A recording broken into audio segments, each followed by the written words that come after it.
Hello everyone, welcome to our channel Santa records. কালকে ছিল জামাই ষষ্ঠী, তাই ভাবলাম যে জামাই ষষ্ঠী সম্পর্কে একটা ব্লগ গিয়ে এবছর বানিয়ে ফেলি। এই যে মা এখানে অবিকে একটা গিফট দিচ্ছে, আর ইনিও প্রণাম পর্ব সারছেন, আর ও মায়ের জন্য একটা ছোট্ট গিফট নিয়ে এসেছিলো। এই শাড়িটা মায়ের ভীষণ পছন্দ হয়েছে, যদিও এই চয়েস করার ক্রেডিটটা কিন্তু আমার, তবুও যেহেতু জামাই মানুষ উনিই দিয়েছেন।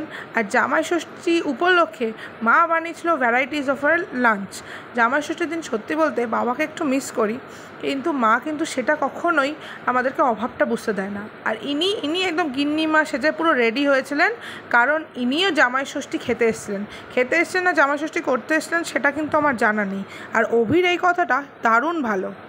এই যে জামাই ষষ্ঠী স্পেশাল জামাই, এই যে তার ষষ্ঠী স্পেশাল লাঞ্চ, সকালে একটা ব্রেকফাস্ট হয়েছে। বলতে চাই এই জামাই ষষ্ঠী উপলক্ষে বলুন। আজকের দিনে জামাইদের এরকম করে যত্ন করে খাওয়া দাওয়া করানো হয়, কারণ জামাইরা সারা বছর কালবৈশাখী আটকে রাখতে সক্ষম হয়, সেই জন্য একদিন থেকে জামাই ষষ্ঠী করা হয়। যাই হোক, এইসব কথা তো জোকস পার্ট। এই বিভিন্ন অনুষ্ঠানের মাধ্যমে আমাদের সত্যি বলতে ভালোবাসাটা, খাওয়া দাওয়া, জমজমাট আড্ডা এবং মনের টান এগুলো কিন্তু একসাথেই থাকে। জামাই ষষ্ঠী শুধু একটা ষষ্ঠী না, এটা একটা সারা বছরের জন্য, মানে আমাদের সারা বছর আমরা এটার জন্য অপেক্ষা করে থাকি, স্পেশালি জামাইরা অবশ্যই।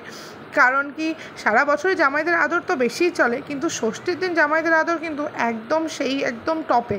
তো আমাদের জামাই ষষ্ঠীর স্পেশাল ব্লগ তোমাদের কেমন লাগলো আমাকে কিন্তু কমেন্টে জানিও। আর আমি বেশি তো বড় ভিডিও করতে পারিনি, তাই লাঞ্চের ভিডিওটা একটু করলাম, আর ব্রেকফাস্ট খাওয়া দাওয়া করছিলো সেই ভিডিওটা একটু করলাম। আর তোমরা কারা কারা জামাই ষষ্ঠীতে কোথায় গেছিলে সেটা কিন্তু আমায় কমেন্টে জানিও। আর আমাদের ভিডিও তোমাদের কেমন লাগছে, ভালো লাগলে একটা লাইক করে দিও, আর চ্যানেলে নতুন বন্ধু থাকলে একটা সাবস্ক্রাইব করে দিও। দেখা হবে তোমাদের সাথে পরের ব্লগে। ততক্ষণ tata, love you all, happy Jamai Shashthi to everyone.